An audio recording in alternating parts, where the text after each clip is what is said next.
a number of you I know him, but it's with the goal of trying to nurture a stronger, healthier ministerial within Church Canada. Anyway, part of the reason we're taping this is so that it's available to the vicars, and it may be after we talk about it, we'll want to visit with you a little bit, but there have been some requests of whether or not this will be more broadly circulated.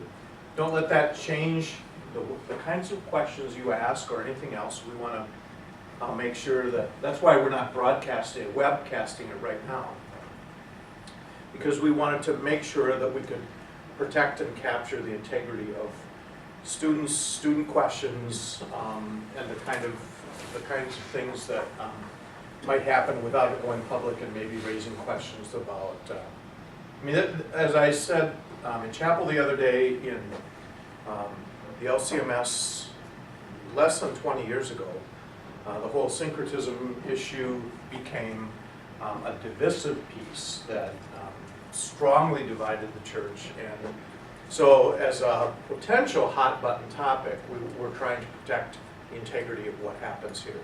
But I think it's been really a good conversation. Don't let that stop you from asking the hard questions or dealing with it, because in all reality, this question could have been one of the full questions, right?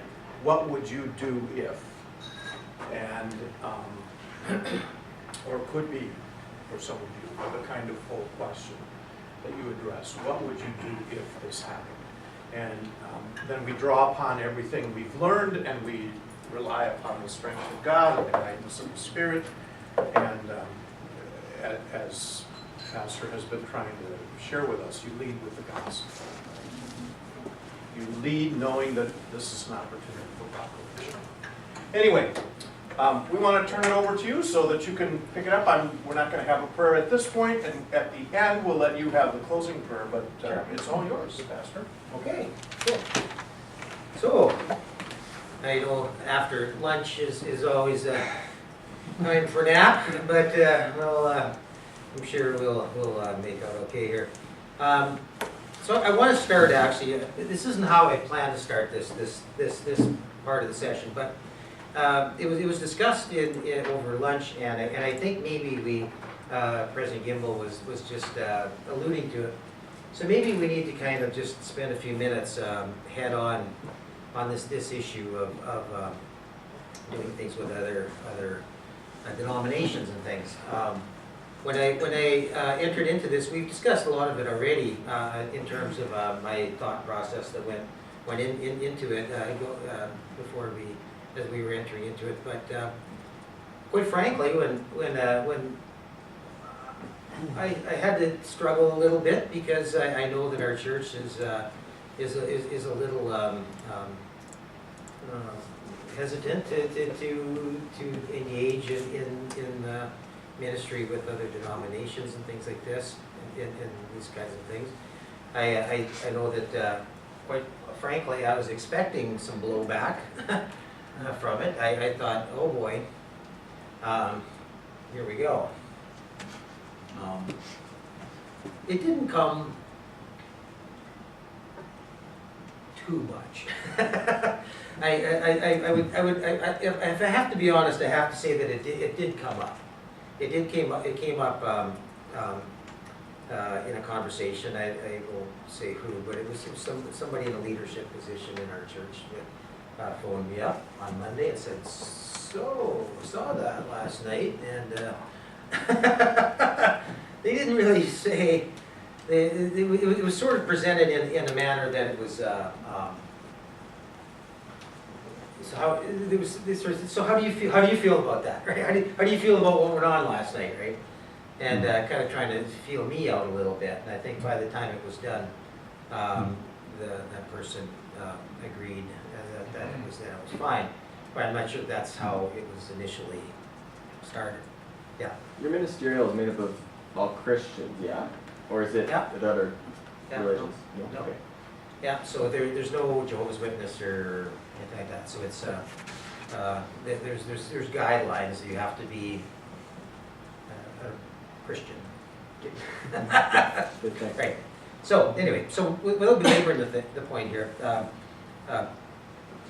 I also know that I went to a convention there in Winnipeg, the Central Convention, and I know that there was other pastors there that didn't approve of the engaging in this as well. And I've tried to put forward to you that I'm not a maverick, I'm not a loose cannon. I did this with much prayerful consideration, with the blessing of my congregation. And I think that at the end of the day, in my mind, it was the right thing to do. It was the pastoral thing to do. But I would, if you want to spend a few minutes here at the outset, just give me your thoughts about this sort of thing, and we can talk about that a little bit, I think, because it's probably an issue for you guys. Well, I would think that there's a difference because of the size of the community there than, say, if something like this were to happen to a large urban center. Do you think that would play out differently for you or not? Would it be the same no matter what size the community is?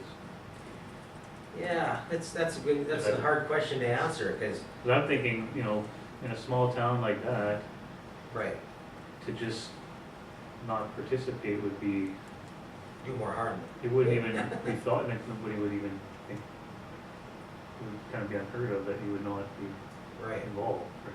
Yeah. I can't imagine that I would even consider not participating in something like that. Right. Yeah, I think urban ministry is probably a little bit different than rural ministry in some ways. In that regard, like if 16 people die in a bus crash in Vancouver, how does that look different than 16 people in Humboldt, right? There might not be a vigil like that in Vancouver, or if there was, it would be, I'm sure it would be different in some ways.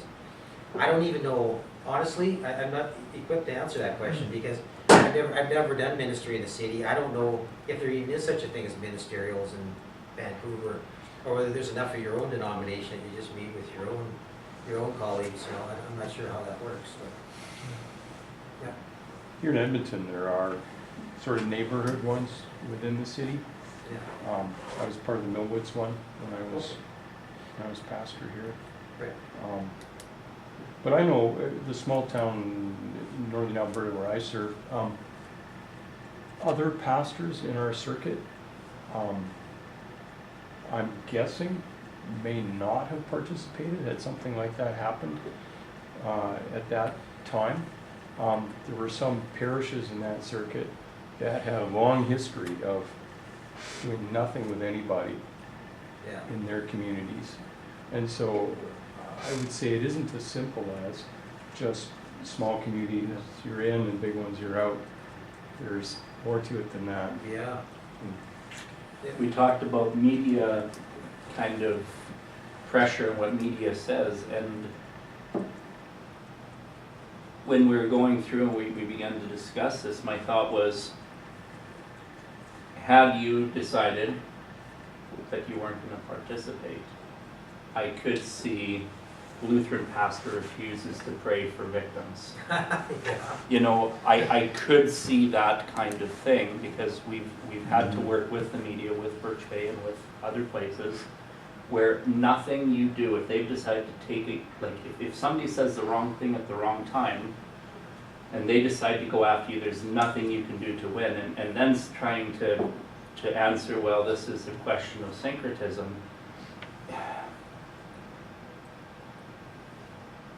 The way it was handled by yourself, I appreciated.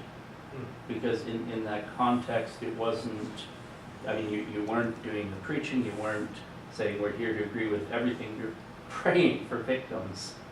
And I really would have a hard time seeing how, in that situation, many people would have an issue with that. I understand how some do, and I understand a bit of the background, but you're praying for people who have died and survived in one of the worst tragedies that this town has ever had. Yeah. Maybe just to respond to that, like, if everybody was just praying at that service, I don't think there would be any even question of an issue there, because it's prayer. But again, I'm saying you did it wrong. I think you did it Yeah. right. But the fact that you prayed at a service where there was a different denomination preaching something, right? Like there was Mhm. a bit more of, Right. you could be seen as supporting that preaching. Oh, I understand. I understand the other side as well. Yeah. And that's why I had to do a fair bit of gut checking and soul searching myself. Like, should I engage in this or not, right? And at the end of the day, I felt like when you weigh everything in the balance, yeah.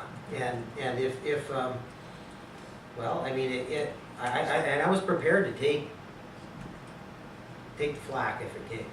I would have taken it and defended my position. Yeah. Especially with your church supporting you. I Yeah. mean, that's what makes it. Yeah. One of the things I wonder, like, in times or situations where we need to say no or we don't get involved, how do we communicate that so that the community at large or even other Christians understand? Because Yeah. a lot of the other denominations, they draw lines in different places. Sure. And as long as, you know, the bare core you can agree on, things are okay. And sometimes the LCC has a reputation outside of being legalistic people who think they're the only ones who are saved. And, you know, that's not what we mean to represent, but that's what everyone comes across, is that Become somehow, very insular, yeah. yeah, so these guys think that they're the only ones who are Christians, and so they won't play ball. Well, my whole presentation this morning, I think that the general thrust of it was I was trying to hopefully get across the point that it's good for us to let people know in our communities what we believe and get that out there and be leaders, not hunkering down in our bunkers, right? So certainly that. With your first part of your question there, how do we tell them that we're not going to engage in the World Day of Prayer and such? I can only tell you what I do, and what I do is I say that I can't be involved in the service where there be something said that's contrary to what I believe. So in like World Day of Prayer, the one year I read through it, and there was a prayer to Mother God in there. Well, I can't be up on the stage. I mean, I can't be up in front when there's a prayer, you know, looking like I'm in agreement with that, right? So I get that, I understand that, but and most of those things are like that, to be honest with you. So I kind of just early on in your ministry with your ministerial, you can just say, right? There's some of those kinds of things that don't be offended, please don't be offended, but you can even make your district president look like the bad guy or something. I'm not allowed to. Yeah. Anyway, but if you kind of lay that down, but not in a cruel way, just in a, you know, we just have these guidelines, and quite frankly, you know, I can't be seen involved in something that I disagree with, right? So they understand that. Now, if they have the Remembrance Day service, you know, they're doing the Remembrance Day thing, and they ask you to come up and do a couple of prayers at the Remembrance Day service. Well, I don't think there's anything wrong with that, right? Or lay a wreath or something for your church, or, you know, you can be involved in those kinds of things. Put the call on. I generally do that. Remembrance Day. I don't see that there's any issue with that. Most of your congregation's sitting out there, you know, and they generally like to see their pastor involved in these sorts of things. I've been asked numerous times to do prayers at you know, another thing that happened, the guy that ran across the country to raise money for the Humboldt Broncos. I don't know if you recall, I can't think of his name right now. He came from Ontario, and he ran across the country and gathered money, and he landed in Humboldt, and they wanted to put this welcoming ceremony on for him. They asked me if I would do the prayers, right? I guess now I'm the prayer guy, right? Yeah. And I said, sure. So I just, you know, I gave a good gospel-centered, Christ-centered prayer, and, you know, and it's like so some, I don't know, some of these things, I think we have to use our judgment, right? You have to use your judgment, and, but if you can sniff anything there that's not gonna, that doesn't pass the smell test, then you shouldn't get involved in it, right? Yeah. So here's a question, and this comes even practically in churches, field workers, etc. If you're speaking, if you're preaching, if you're in service, and someone from the congregation, this has happened to me, says something in the children's sermon that is, you know, we have to choose and make a decision to follow God if He'll forgive our sins. Oops. You don't leave that unaddressed, but even in a Lutheran context, you can get these things that are Right. really we disagree with. How do you, is there a degree within this prayer service where you look at before and you say, what's being said here I agree with, but there still could be things that somebody says randomly that you have no Right. control over. How do you work all this together in your mind when you're trying to decide how to move forward with something like this or not to move forward? Well, yeah, I'll have to be honest with you, I didn't know what everybody was gonna say. I didn't know what Sean's sermon was gonna be, and I didn't know what the other prayers were gonna be. I didn't, so I just had, I got to say my piece ahead of time, and everybody agreed that we would keep on focus, we would keep it Christ-centered, and I guess I just had to trust them that they would follow through with that, and they did. I don't think anybody could say that anything, any bad theology came out of that, right? But I know it's dicey, so it's a tightrope we walk, right? So the thing, I guess you might say, is the question is acting theologically, or pastorally, or both put together. Probably both put together. We act pastorally with our theology to make decisions that we feel is the right thing to do. And it never hurts. And if you're ever in doubt, it's good to maybe phone somebody too. Get a second opinion. You got lots of brothers out there who will give you some good advice. You know, find somebody you can trust. It's always good. I had my guy back in Kitimat there. In our circuit. And whenever I had a question, I'd phone him up. Al, what do you think about that, right? And I trusted his opinion. And I mean, there's going to be tons of things like that. I mean, there's going to be lots of stuff like that you're going to have to grapple with. It's good to don't isolate yourself from your brothers and make decisions. The only advice I can give is take our theology and use it pastorally. You know, if that makes any sense. I don't want to side rail what we're doing, but I wonder if it would be helpful if maybe we could all engage in a little conversation. What are the parameters that we would want to consider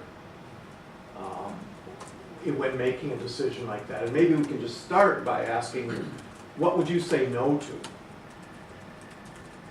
Well, I would say no to anything that I didn't agree with. If there was going to be something in a service that was contrary to what we believe, preach and teach and believe and confess, then I would say I can't be involved in that. Anything is pretty broad, though. I mean, what Sean said, you kind of already conceded that anything is a bit broad. Okay. I'm just, is Like one I of the gave parameters? I gave the example of the prayers. Okay, like I read through that and said no, I'm not going to be involved in that service because I'm not going to be a part of praying to Mother God. that's not what we're about. If there was anything to do with praising LGBTQ rights or something like that, or somebody's trying to be open and like all of these things, well, no, not involved in any of that. If there was going to be if they wouldn't have agreed to let it be Christological, or if there would have been First Nations council member who asked also to speak or pray? Are those parts of your consideration piece? Oh, boy. Thankfully, it wasn't, but. Welcome to the flow. Welcome to the flow, right? I already graduated, didn't I? Fourth year guys, do you remember? We We went through the had documents. a list of consideration. Oh, you're looking at your files.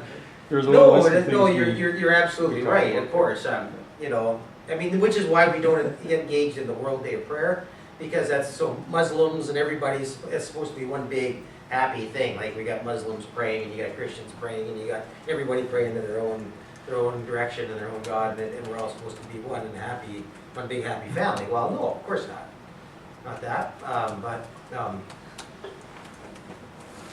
yeah. Maybe you could help us out with this. What do you think? I made the decision based on the reasons I gave you earlier, that I felt there was more good that would come from it, and harm that would be done if I wasn't involved in it in this particular circumstance. I'm not sure that's a broad brush thing, right? Or maybe the next time something comes along, I wouldn't get involved if it didn't smell right? But this one, every fiber of my being said, do it, right? And so, in that regard, I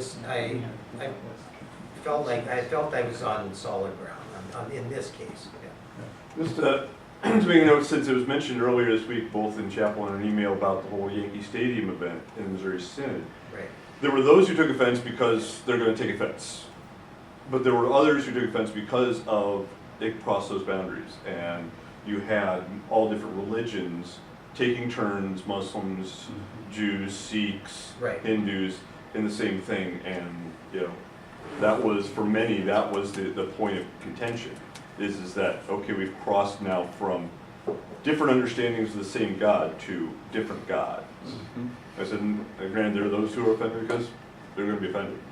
That's part of the politics in Missouri Synod, unfortunately. But there were those who were offended more because of that crossing of Right. boundaries, which That- was not an issue for you at all. That's a different thing, Right. yeah, right, yeah. Yeah. From what I remember from class, fourth year guys, pitch in here, if I'm forgetting some of the things, but following up on that 2001 thing, the Missouri Synod, particularly the faculty of the St. Louis Seminary, put together some really good resources to help pastors think this through. Some of the quick things that I think would be really good if we could put in our brains, because you don't always have a lot of time to respond, right? Right. Pastor Magnus, you're on the fly, you don't have time to always check it all. Anyway, where is the thing going to be held? Who else is going to be taking part? What is going to be done?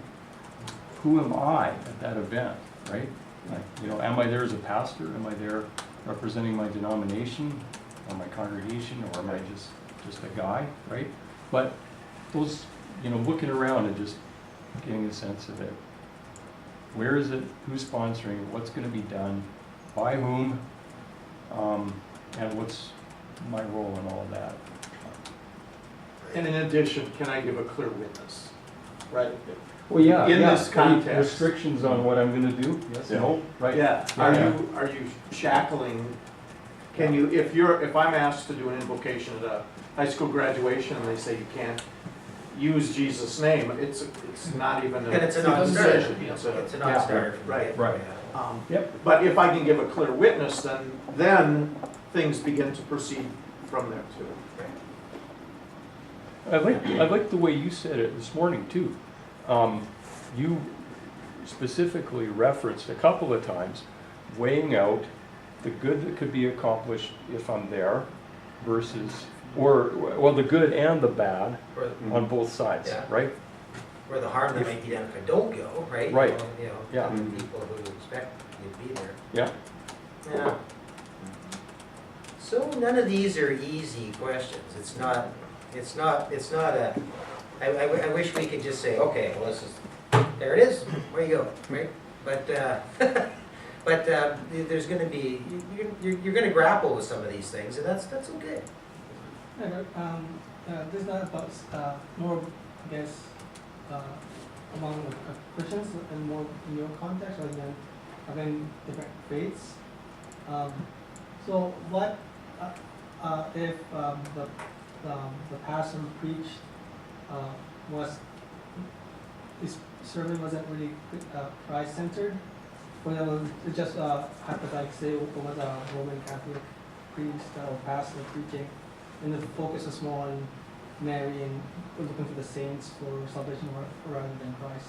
In the aftermath of that, how would you deal with it within your congregation and maybe in the community as a witness, as a Lutheran Christian? Because you can't control that. Right, just you the can't aftermath. control that, Yeah, no. just the aftermath. Yeah, well, that's a good question too.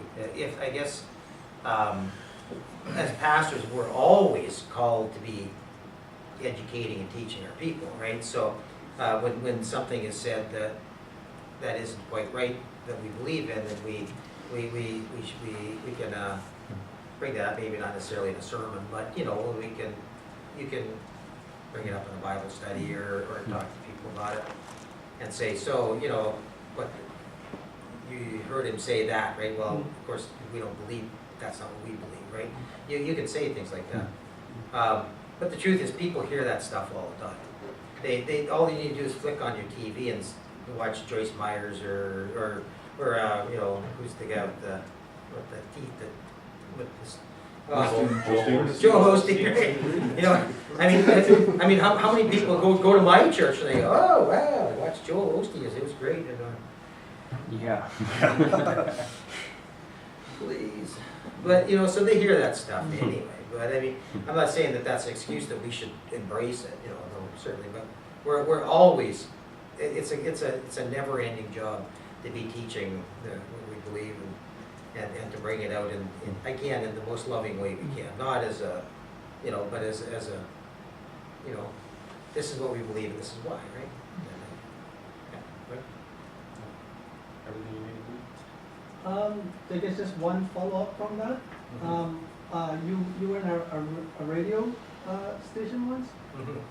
What if the radio DJ thought that you believed in the best what the sermon was about, was praying to saints and to Mary? How would you respond to that in a winsome or Christian manner? Because then I'm just just with the community at large. Yeah, well, but in the radio, there was no reference really. They were just asking my opinion, right? They just wanted to know what I thought and how what I could offer the people by way of healing and so I just gave them the gospel, right? I just told them what the. Would you sort of sidestep the question or have to explain what we believe you should confess? Well, I guess it's kind of hypothetical, but if he had said, so Pastor Magnus, what do you think about what the priest said about earning our way to heaven yesterday? What do you think of that? Well, then of course I would have to address that, but I would try and do it in a loving way, there's always ways you can say things, right? If they try to pigeonhole you on something like that, you just say, well, I love my Catholic brothers and sisters dearly, but on this we have a little difference of opinion, and this is what we believe, right? So without trying to offend anybody, but still presenting what we believe, and that's important, that's really. But again, when I came to Humboldt, that was another thing that they earmarked that they wanted me to do, is they said that they had gone through years and years of where the other denominations were bashed, like denomination bashing, right? Yep. Like they get up, they heard sermons where the Catholics and the Baptists and the and they said we don't want any more of that. Like, it's fine if you tell us what we believe, but can you do it without bashing everybody else all the time? And I went, yeah, I can do that. That's fine. That's kind of how I think too, right? We don't really need to really don't need to bash somebody else to say what we believe, right? We can say we have a little difference of opinion, but this is what we believe, right? Yeah. Without, you understand what I'm saying? Without hammering down on the other guys, right? Yeah. Our responsibility is really to proclaim faithfully. We can't control how it's heard. Even Jesus was misunderstood, right? And we don't have control over it, but you have to ask those questions. Can I proclaim faithfully? Yeah. And always in love. We gotta always, even our brothers and sisters who are in error, we still gotta show them some love, right? Because they're, at the end of the day, we're gonna be together in heaven anyway. So it doesn't hurt to rub shoulders a little nowadays, too, right? Not that we have to agree on every point, but you know what I'm saying, right? We can show our differences without running them down, in a nice, loving way. Yeah. Well, I think that's exactly it, is speaking the truth in love. Yeah. You know, there's ways to say things that are true and accomplish nothing. And there's ways to say things that are true and accomplish much. And sometimes there's ways to just not say anything too. Right. Very good. Very good, Pat. That's exactly right. We have to be able to process these things and make these calls, you know, out of love, right? Not out of some sort of I'm right and they're all wrong, and therefore, you know. We don't want to sound like politicians?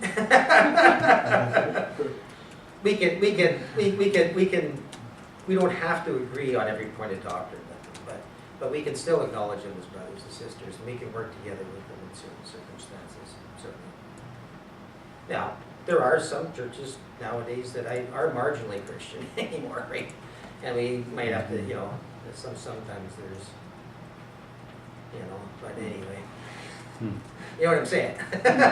So we have to always be watching what we're doing.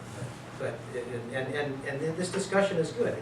I think the fact that our denomination thinks very takes this seriously is a good thing, because I don't think a lot of other denominations have this discussion that we're having right now, right? I think a lot of them, they just go, oh, why can't we all just get along? Why can't we just all? And in fact, in Kiddermat one time in ministerial, the United Church minister, she says, oh, why can't we just all get together and be in one church? And I said, okay, come to my church. Yes. Problem solved. Yeah, problem solved. She said, oh, okay, so that's not really realistic then, is it? Right? But, anyway. Go ahead, Josh. Okay. What I wanted to ask is you consulted your congregation on this and they approved, and you seemed to weigh the cost-benefit analysis. I was wondering if anywhere in there or afterwards you had considered calling your district pastor or the regional pastor or the head of LCC and kind of getting advice on this from them or a fellow brother. And if they said no, who would you value more highly? The congregation in your own feeling? Okay, no, that's legit. Or That's valid. their advice? Okay, so you know what? I you know, I'm not perfect, and I'll admit that. And I did drop the ball on that. I should have called my district president, I think, on that, for something that kind of exposure to something where there's going to be an LCC Lutheran pastor, front center with the whole country watching. I thought about that afterwards. I should have done that. I failed on that. I don't know why I didn't. I don't know. Maybe that was, I don't know, maybe pride. Maybe I didn't want to hear what he had to say. I don't know what it was. Maybe all those things. I'll have to come clean. I didn't do it though, and I should have. And so I'll admit that to you today. I should have, and I didn't. I sort of was Anyway, we're human and we don't always do everything exactly the way we should. Well, it's a tricky thing, right, though, because uh, I'm not saying you shouldn't have called, but trying to put myself in your shoes there, I think I would have been pretty keenly aware that it's this congregation that's called me, and Right. we're the people on the ground here. We know the community. We know the circumstance. This is more my call than anybody else's, right? Or at least, our call here.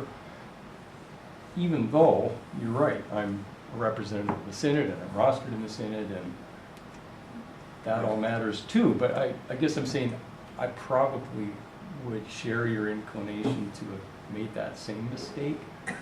But I think there's a reason for making that mistake, Yeah. because that's where the church is, right? Right. It is on the ground, right here, And that, us in this place. The timetable was pretty, like, everything was happening pretty quick, Yeah. and everything was pretty busy, so kind of see where do you find time to, my district president did call me Yeah. Monday. Yeah. He called me, or it was a Tuesday, whatever. He called me the next week, and he gave me some good encouragement. He said that was, you did good. We got your back, and don't let anybody give you any flack, right? So I thought, okay, great. So I was thinking, maybe I should have done that first. You're right. You're right. But anyway, yeah.